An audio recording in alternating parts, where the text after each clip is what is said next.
Hello guys, അപ്പോൾ ഞാൻ ഇന്ന് ഉണ്ടാക്കുന്നത് ഒരു അടിപൊളി ഗ്രീൻ പീസ് കുറുമയാണ്. അപ്പോൾ ഗ്രീൻ പീസ് കൊണ്ട് പല വിധ കറികളും കണ്ടിട്ടുണ്ടാവും. കുറുമ ഒരു അടിപൊളി ടേസ്റ്റുള്ള കറിയാണ്. അപ്പോൾ എല്ലാത്തിനും നമുക്ക് സെർവ് ചെയ്യാം. അപ്പോൾ സിമ്പിളായി നല്ല ടേസ്റ്റിയായി എങ്ങനെ പ്രിപ്പയർ ചെയ്യാമെന്ന് നോക്കാം. അപ്പോൾ ഞാൻ ഇവിടെ കുക്കറിൽ ഗ്രീൻ പീസും കുറച്ച് ആവശ്യത്തിന് വെള്ളമൊഴിച്ച് വേവാൻ വെച്ചിട്ടുണ്ട്. അപ്പോൾ ആവശ്യമായ സാധനങ്ങൾ: തക്കാളി, പച്ചമുളക്, സവാള ചെറുതായി അരിഞ്ഞത്, ഇഞ്ചി വെളുത്തുള്ളി ചതച്ചത്. അപ്പോൾ ഇഞ്ചി ഇല്ലെങ്കിൽ വെളുത്തുള്ളി മാത്രം എടുത്താൽ മതിയാവും. പിന്നെ തേങ്ങ ചിരകിയതും അതിൻ്റെ കൂടെ കുറച്ച് ചെറിയ ജീരകവും കൂടെ എടുത്തിട്ടുണ്ട്. ഇത് അരച്ചെടുക്കാനാണ്. അപ്പോൾ വിശദമായി നമുക്ക് പ്രിപ്പയർ ചെയ്യുമ്പോൾ കാണാം എന്തെല്ലാമെന്ന്. അപ്പോൾ ഇപ്പോൾ ഇതൊന്ന് നമുക്ക് അരച്ചെടുക്കാം. ആവശ്യമായ വെള്ളമൊഴിച്ച് ഒന്ന് അരച്ചെടുക്കാം. ഇപ്പോൾ അവിടെ കുക്കറിൽ വെന്ത് വരുന്നുണ്ട് ഗ്രീൻ പീസ്. അപ്പോൾ ഒരു 10-12 വിസിൽ വരെ വേവിക്കാം. കാരണം കുറേ നേരം കുതിർത്തിട്ടില്ല, അതുകൊണ്ട് ഒരു 12 വിസിൽ വരെ ആയിട്ടുണ്ട്. അപ്പോൾ നന്നായി വന്നിട്ടുണ്ട്. വെന്ത് ഉടഞ്ഞിട്ടൊന്നുമില്ല 12 വിസിലായിട്ടും. അപ്പോൾ അതിന് ആവശ്യത്തിന് ഉപ്പ് ചേർത്ത് ഒന്ന് മിക്സ് ചെയ്ത് കൊടുക്കാം. ആ സമയത്ത് നമുക്ക് ഒരു പാൻ വെച്ച് അതിനുള്ള കുറുമ തയ്യാറാക്കാം. അപ്പോൾ പാനിലേക്ക് കുറച്ച് വെളിച്ചെണ്ണ ഒഴിച്ച് കൊടുക്കാം.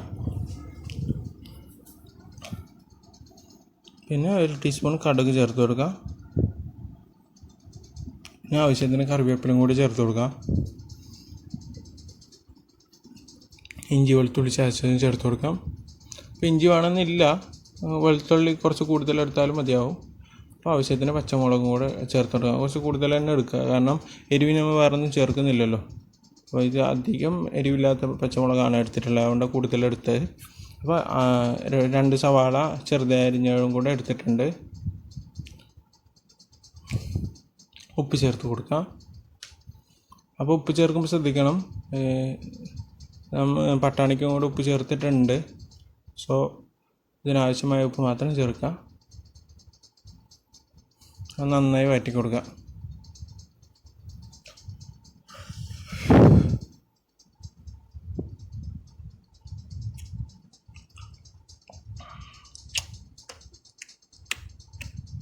നമുക്ക് തക്കാളി ചേർത്ത് കൊടുക്കാം. അതൊന്ന് നന്നായി വഴറ്റിയെടുക്കാം.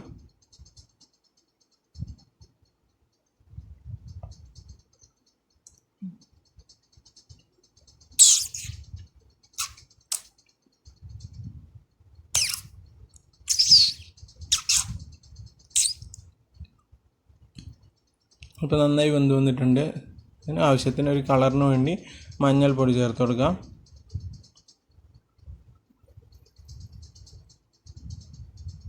കൂടുതലൊരു മഞ്ഞ കളറായി കിട്ടണമെങ്കിൽ കുറച്ച് കൂടുതൽ തന്നെ മഞ്ഞൾപ്പൊടി ചേർത്ത് കൊടുക്കാം. പിന്നെ ചെറിയൊരു എരിവിന് വേണ്ടി കുരുമുളക് പൊടി കൂടെ ചേർത്ത് കൊടുക്കാം. അപ്പോൾ ഇത് തീരെ എരിവില്ലാത്ത പച്ചമുളക് ആയതുകൊണ്ടാണ് ഞാൻ പിന്നെയും കുരുമുളക് പൊടി ചേർത്ത് കൊടുത്തത്. അപ്പോൾ നന്നായി ഒന്ന് വഴറ്റുക.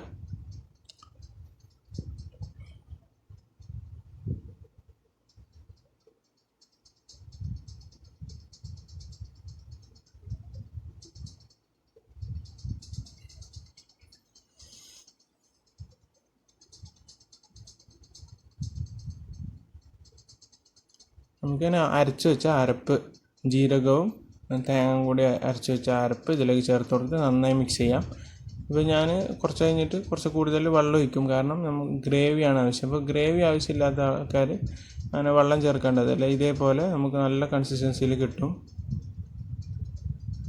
അപ്പോൾ നന്നായി ഒന്ന് വഴറ്റി കൊടുക്കുക. നന്നായി വഴണ്ടി കിട്ടിയിട്ടുണ്ട് ആ തേങ്ങയൊക്കെ. അപ്പോൾ അതിൽ കുറച്ച് വെള്ളം ഒഴിച്ച് നമുക്ക് കുറച്ച് കൂടുതൽ വെള്ളം ഒഴിച്ച് കൊടുക്കുക. ഇനി ഞാൻ വെള്ളം ഒഴിക്കുന്നുണ്ട്, കാരണം ഗ്രേവി വേണം. ഗ്രേവി വേണ്ടതുകൊണ്ട് കുറച്ച് കൂടുതൽ വെള്ളം ഒഴിക്കുന്നുണ്ട്. നിങ്ങൾക്കിപ്പോൾ ഗ്രേവി ആവശ്യമില്ലെങ്കിൽ, ഇങ്ങനെ തിക്കായ കുറുമയാണ് വേണ്ടതെങ്കിൽ ഇങ്ങനെ തന്നെ നിങ്ങൾക്ക് ഗ്രീൻ പീസ് ഇട്ടാൽ മതിയാവും. കുറച്ച് കൂടുതൽ വെള്ളം പിന്നെ ഗ്രീൻ പീസും ഞാൻ ഇതിലേക്ക് ചേർത്തിട്ടുണ്ട്. വെന്ത ഗ്രീൻ പീസും അതിൻ്റെ കൂടെ കുറച്ച് കൂടുതൽ വെള്ളം കൂടെ എടുത്തിട്ടുണ്ട്. കാരണം അധികം വെള്ളം കറി വേണ്ടെങ്കിൽ, അത് തിക്ക് കുറുമയാണ് വേണ്ടെങ്കിൽ വെള്ളം കുറച്ചാൽ മതിയാവും. അപ്പോൾ എനിക്കിവിടെ ഗ്രേവി ആവശ്യം ആയതുകൊണ്ടാണ് ഇങ്ങനെ എടുത്തിട്ടുള്ളത്. അത് നമുക്ക് ഒന്ന് മൂടി വെച്ച് ഒരു 5 മിനിറ്റ് വേവിക്കാം. നന്നായി തിളച്ച് വരുന്നുണ്ട്. അപ്പോൾ അത് ആ കളറും വന്നിട്ടുണ്ട്. അപ്പോൾ വലിയ വെള്ളമൊന്നും ആവില്ല, വെന്ത് വരുമ്പോൾ കുറച്ച് കുറുകി വരും. അപ്പോൾ നിങ്ങൾ കുറച്ച് കൂടുതൽ വെള്ളം ചേർത്ത് തയ്യാറാക്കുന്നത് തന്നെയായിരിക്കും നല്ലത്, കാരണം കുറച്ച് ഗ്രേവി നിങ്ങൾക്ക് കിട്ടും.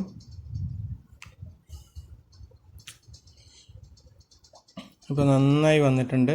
നല്ല ടേസ്റ്റിയാണ് ഈ കുറുമ. നമുക്ക് പൊറോട്ടയുടെ കൂടെയും ചോറിനൊക്കെ കൂടെയൊക്കെ സൈഡ് ഡിഷായൊക്കെ നമുക്ക് സെർവ് ചെയ്യാൻ പറ്റും. നല്ല ഡിഷാണ്, എല്ലാവരും തയ്യാറാക്കുക.